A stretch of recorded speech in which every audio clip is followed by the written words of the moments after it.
Chicken fry বনাম আলু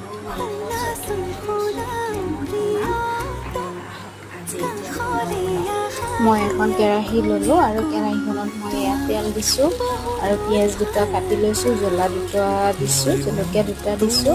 সেইখিনি মই অলপ ভালদৰে ভাজা হ'লৈকে মই ৰখিছোঁ আৰু এয়া মই মাংস আলু অলপ মাংস আছিল সৰু সৰু টুকুৰা কৰি পেলাই কৈ দিছোঁ। আলু দুটাও মই লগতে কাটি দিছোঁ। এয়া নিমখ হালধি জিৰা গুড়ি পাউডাৰ দিলোঁ মই আৰু এতিয়া মই এটা বিলাহী কাটি দিছোঁ ইয়াতে। এতিয়া মই আদা ৰহুনখিনি ইয়াতে দি দিম। এতিয়া এইখিনি মই অলপ লাৰিম, বেছি টাইম নালাগে। এইটো বনলেছ চিকেন আছে যে সেইটো মই সৰু সৰুকৈ কাটি লৈছিলোঁ আৰু তাত মই ডাঙৰ চামুচেৰে এচামুচ চচ ব্যৱহাৰ কৰিছোঁ আৰু সৰু দি 2 চামুচ। এয়া চাওকচোন মোৰ